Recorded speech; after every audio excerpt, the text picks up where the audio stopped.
Hi friends, ಸೌಮ್ಯ ಚಾನಲ್ಗೆ ಸ್ವಾಗತ. ಎಲ್ಲರೂ ಹೇಗಿದ್ದೀರಾ? ನಾನು ಇವತ್ತೇನು ಮಾಡ್ತಾಯಿದ್ದೀನಿ ಅಂದರೆ ಸೌತೆಕಾಯಿ ಸಿಪ್ಪೆ ಮತ್ತು ಅದರೊಳಗಡೆ ಇರೋ ತಿರುಳೆಲ್ಲ ನಾವು ಬಿಸಾಕ್ಬಿಡ್ತೀವಿ. ಅದನ್ನು ಬಿಸಾಕಬಾರ್ದು ಫ್ರೆಂಡ್ಸ್. ಅದರಿಂದ ಚಟ್ನಿ ಮಾಡ್ಬೋದು, ತುಂಬ ಚೆನ್ನಾಗಿರುತ್ತೆ ಚಟ್ನಿ ಅದರದ್ದು ಮಾಡಿದರೆ.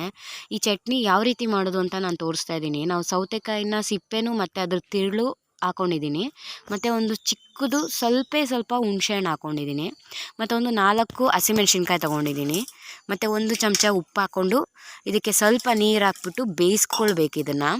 ಇದನ್ನು ಒಂದು 1/4 ಗಂಟೆ ಬೇಯೋದಕ್ಕೆ ಬಿಡಬೇಕು ಫ್ರೆಂಡ್ಸ್. ಇದನ್ನು ನಾವು ಒಂದು 1/4 ಗಂಟೆ ಚೆನ್ನಾಗೆ ಬೇಯಬೇಕಿದು. ನಾವು ಈ ಸಿಪ್ಪೆ ಬಿಸಾಕ್ಬಿಡ್ತೀವಲ್ವ, ನಾವು ಯಾವಾಗಲೂ ಹಾಗೆ ಅಲ್ವಾ ಫ್ರೆಂಡ್ಸ್. ನಾವು ಈ ಆಲ್ಮೋಸ್ಟ್ ತರಕಾರಿ ಸಿಪ್ಪೆಗಳನ್ನ ಕೆಲವು ಬಿಸಾಕ್ಬಿಡ್ತೀವಿ. ಅದರಲ್ಲಿ ಕೆಲವು ತರಕಾರಿಗಳದ್ದು ಸಿಪ್ಪೆದು ಚಟ್ನಿ ಎಲ್ಲ ಮಾಡಿದ್ರೆ ತುಂಬ ಚೆನ್ನಾಗಿರುತ್ತೆ.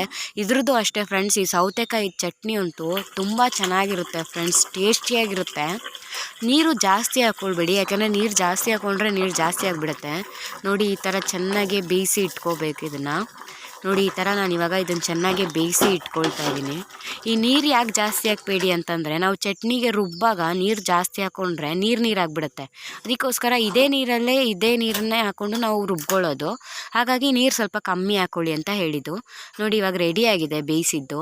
ನಾನೀಗ ಒಂದು ಅರ್ಧ ಹೋಳು ಕಾಯಿ ತೊಗೊಂಡಿದ್ದೀನಿ. ಕಾಯಿ ತುರಿದು ರೆಡಿ ಮಾಡಿ ಇಟ್ಕೊಂಡಿದ್ದೀನಿ. ನಾನು ಆಗಲೇ ಮಿಕ್ಸಿ ಬಟ್ಲಿಗೆ ಹಾಕ್ಕೊಂಡಿದ್ದೀನಿ.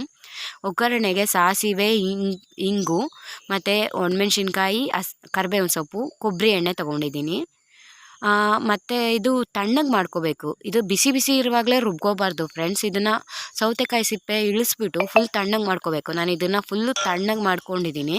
ಮತ್ತು ನೋಡಿ, ನಾನು ಹೇಳಿದ್ನಲ್ವ, ಇದೇ ನೀರನ್ನೇ ಹಾಕ್ಕೊಳ್ಬೇಕು. ಯಾಕೆಂದರೆ ನಾವು ಇದರಲ್ಲಿ ಉಪ್ಪು ಹುಳಿ ಎಲ್ಲ ಹಾಕ್ಕೊಂಡಿರ್ತೀವಲ್ಲ, ಹಾಗಾಗಿ ಅದೇ ನೀರು ಹಾಕ್ಕೊಂಡು ಅದನ್ನೇ ರುಬ್ಕೋಬೇಕು ಫ್ರೆಂಡ್ಸ್. ನಾವು ಆ ನೀರನ್ನ ಚೆಲ್ಲಬೇಡಿ ನೀವು. ನೋಡಿ, ಈ ಥರ ಅದೇ ನೀರು ಹಾಕ್ಕೊಂಡು ನಾನು ಅದೇ ನೀರಿನಲ್ಲೇ ರುಬ್ಬಿಟ್ಕೊಂಡಿದ್ದೀನಿ. ಮತ್ತು ಉಪ್ಪು ನೀವು ಟೇಸ್ಟ್ ನೋಡ್ಬೋದು. ಉಪ್ಪು ಬೇಕು ಅನಿಸಿದ್ರೆ ನೀವು ಉಪ್ಪು ಹಾಕ್ಕೊಳ್ಬೋದು. ನಾನು ಇಷ್ಟು ಉಳಿದಿತ್ತು, ಅದನ್ನು ಕೂಡ ಹಾಕ್ಕೊಂಡು ಮಿಕ್ಸಿ ಬಟ್ಲಿಗೆಲ್ಲ ಹಾಕ್ಕೊಂಡು ಆ ನೀರನ್ನು ಕೂಡ ಕ್ಲೀನಾಗೆ ಹಾಕ್ಕೊಳ್ತಾ ಇದ್ದೀನಿ ಇದಕ್ಕೇ. ನೋಡಿ, ಈ ಥರ ಫುಲ್ಲು ಕ್ಲೀನಾಗಿ ಹಾಕ್ಕೊಂಡು ರೆಡಿ ಮಾಡಿ ಇಟ್ಕೊಂಡ್ಬಿಟ್ರೆ ತುಂಬ ಚೆನ್ನಾಗಿರುತ್ತೆ. ಊಟದ ಜೊತೆಗೆ ತಿನ್ನೋಕ್ಕೆ ತುಂಬ ಚೆನ್ನಾಗಿರುತ್ತೆ ಫ್ರೆಂಡ್ಸ್ ಇದು ಚಟ್ನಿ. ನಾನಿವಾಗ ಇದಕ್ಕೆ ಒಂದು ಒಗ್ಗರಣೆ ಹಾಕ್ಕೊಳ್ತಾ ಇದ್ದೀನಿ. ನಾನೀಗ 2 ಚಮಚ ಕೊಬ್ಬರಿ ಎಣ್ಣೆ ಹಾಕ್ಕೊಂಡಿದ್ದೀನಿ. ನೀವು ಅಡುಗೆಗೆ ಯಾವ ಎಣ್ಣೆ ಯೂಸ್ ಮಾಡ್ತೀರೋ ಅದನ್ನೇ ಹಾಕ್ಕೋಬೋದು ಫ್ರೆಂಡ್ಸ್. ಎಣ್ಣೆ ಬಿಸಿಯಾಗಿದೆ, ಮತ್ತು 2 ಚಿಟಿಕೆ ಹಿಂಗೆ ಹಾಕ್ಕೊಳ್ತಾ ಇದ್ದೀನಿ. ಮತ್ತು ಆಗಲೇ ತೋರಿಸಿದಂಗೆ ನಾನು ಸಾಸಿವೆ, ಒಣಮೆಣ್ಸಿನ್ಕಾಯಿ, ಕರಿಬೇವಿನ ಸೊಪ್ಪು ಎಲ್ಲ ಹಾಕ್ಕೊಂಡು ಒಗ್ಗರಣೆ ಹಾಕ್ಕೊಳ್ತಾ ಇದ್ದೀನಿ. ಚೆನ್ನಾಗೇ ಬಾಡಿಸ್ಕೊಳ್ಬೇಕು ಇದನ್ನು. ಇದಿವಾಗ ರೆಡಿ ಆಗ್ತಾ ಬಂತು. ನಾವೀಗ ರೆಡಿಯಾಗಿದೆ ಇದು. ನಾನು ಇದನ್ನು ಚಟ್ನಿ ಮಾಡಿದ್ದೀನಲ್ಲ ಅದಕ್ಕೆ ಹಾಕ್ಕೊಳ್ತಾ ಇದ್ದೀನಿ.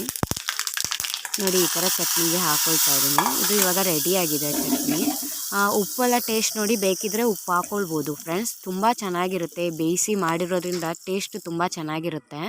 ಮತ್ತು ಇದನ್ನು ನೀವು ತುಂಬ ಚೆನ್ನಾಗಿರುತ್ತೆ. ಮತ್ತು ನಾನು ಇದರದ್ದು ಕೊಟ್ಟಿಗೆ ಮಾಡಿದ್ದೆ ಫ್ರೆಂಡ್ಸ್, ಸೌತೆಕಾಯಿ ಕೊಟ್ಟಿಗೆ ಅಂತ ಮಾಡಿದ್ದೀನಿ. ಅದರದ್ದೇ ಸಿಪ್ಪೆ ಇವಾಗ ನಾನು ತೆಗ್ದಿಟ್ಟಿದ್ದೆ. ಆ ಸಿಪ್ಪೆಯಿಂದನೇ ಮಾಡಿರೋದು ಈ ಚಟ್ನಿ. ಆ ಕೊಟ್ಟಿಗೆ ಜೊತೆಗೆ ಈ ಸೌತೆಕಾಯಿ ಚಟ್ನಿ ಹಾಕ್ಕೊಂಡು ತಿಂದರೆ ತುಂಬ ಚೆನ್ನಾಗಿರುತ್ತೆ. ನಾನು ಆ ಸೌತೆಕಾಯಿ ಕೊಟ್ಟಿಗೆ ಯಾವ ರೀತಿ ಮಾಡಿದ್ದೀನಿ ಅಂತ ವಿಡಿಯೋ ಮಾಡಿದ್ದೀನಿ ಈಗಾಗಲೇ ಮಾಡಿ ಹಾಕಿದ್ದೀನಿ, ನೋಡಿ ಫ್ರೆಂಡ್ಸ್. ಹಾಗೆ ನನ್ನ ವಿಡಿಯೋ ಇಷ್ಟ ಆಗಿದರೆ ಲೈಕ್ ಮಾಡಿ, ಶೇರ್ ಮಾಡಿ, ಸಬ್ಸ್ಕ್ರೈಬ್ ಮಾಡಿ, ನಿಮ್ಮ ಫ್ರೆಂಡ್ಸ್ಗಳಿಗೆಲ್ಲ ತಿಳಿಸಿ. ನೆಕ್ಸ್ಟ್ ವೀಡಿಯೋನಲ್ಲಿ ಸಿಗ್ತೀನಿ. ನಾನು ಆಗಲೇ ಸೌತೆಕಾಯಿ ಕೊಟ್ಟಿಗೆದು ವಿಡಿಯೋ ಅಪ್ಲೋಡ್ ಮಾಡಿದ್ದೀನಿ, ಮಿಸ್ ಮಾಡ್ತೀರಾ ನೋಡಿ. ಈಗಾಗಲೇ ಆ ವಿಡಿಯೋನು ಕೂಡ ಹಾಕಿದ್ದೀನಿ friends. Thank you so much. Bye friends, next ವೀಡಿಯೋನಲ್ಲಿ ಸಿಗ್ತೀನಿ.